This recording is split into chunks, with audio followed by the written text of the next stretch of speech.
Now we're working new details on a story we've been following for weeks. A pair of brothers accused of child molestation. Now, as police continue their investigation, two more alleged victims are hoping their story will encourage others to come forward. Eyewitness News reporter Nicole Estefan joins us now with the story you'll see only on 12, live from our newsroom.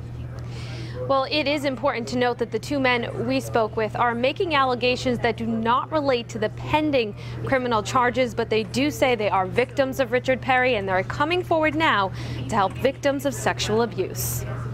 Two friends with a common bond, a similar story, one that they wish they didn't share. Pizza parties, sleepovers. I asked my parents if they wanted him to bring me home for whatever reason, and that's when it started.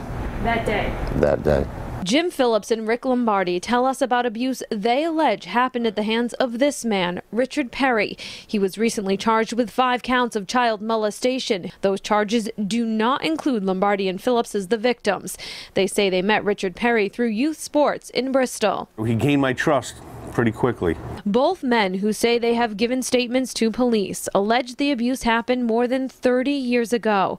Though Rhode Island law has changed, the statute of limitations for their allegations has expired. We asked these men why they didn't come forward years ago. It's the embarrassment and being ashamed. The thought of telling didn't even enter my mind because of guilt, number one, shame, being ashamed. You could tend to think, did I ask for it? Both men were in court last week to observe Richard Perry's arraignment on a child molestation charge. Relief.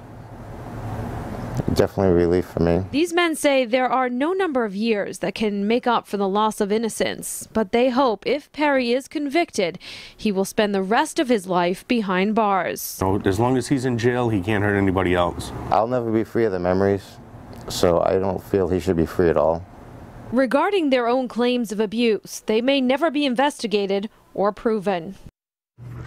We did reach out to Richard Perry's lawyer. He said he hadn't heard of either of these two alleged victims before a reporter actually told him their names. He also says his client will not comment on the allegations made by either Mr. Lombardi or Mr. Phillips. We also reached out to the Attorney General's office. They're now handling the case. They do tell us that they will not comment on the ongoing investigation and that they never release the names of alleged victims of sexual abuse.